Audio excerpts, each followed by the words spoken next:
পূর্বচলে হাসিনা রেহানা জয় পুতুলের ফ্ল্যাট বাতিল চেয়ে রিট বিস্তারিত থাকছে প্রতিবেদনায়।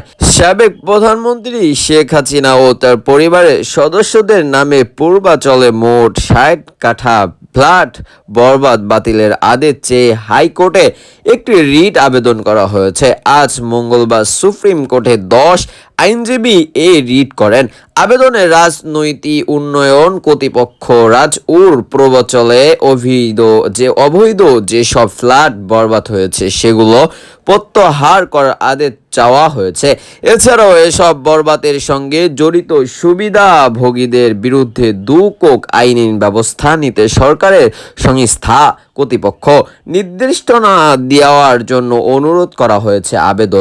আবেদনকারীরা ফ্ল্যাট বরবাদের অভিযোগ অন্তরে হাইকোর্টের সাবেক বিচারপতির নেতৃত্ব দেন সদস্য একটি কমিটি গঠনের জন্য আদালতের কাছে প্রার্থনা করেন। আবেদনকারী ১০ আইনজীবীর পক্ষে অ্যাডভোকেট মোহাম্মদ মিসবাহ উদ্দিন দে ডেইল স্টার বলেন, সাবেক প্রধানমন্ত্রী শেখ হাসিনার রাজনৈতিক পূর্বাচল নতুন সিটি কমপ্লেক্স নিজ নামে ১০ কাঠা ফ্ল্যাট বরবাদ পেয়েছেন বলে জানা গেছে।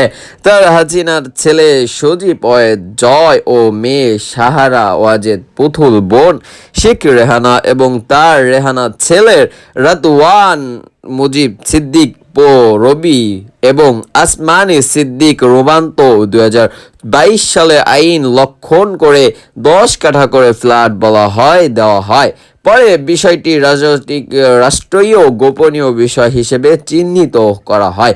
বলা হয়, আবেদনে আইনজীবী মিসবাহ উদ্দিন বলেন, আগামী সপ্তাহে হাইকোর্টে এই আবেদন শুনানি হতে পারে। রিটকারী আইনজীবীরা হলেন মোহাম্মদ রেজাউল ইসলাম আল রেজা, মোহাম্মদ আমির, মোহাম্মদ গোলাম কিবরিয়া, মোহাম্মদ হারুন, মোহাম্মদ বিলায়েত হোসেন সুজা, কামরুল ইসলাম রেহান, হাসান মাহমুদ খান, শাহিনুর রহমান শাহিন ও মোহাম্মদ জিল্লুর রহমান।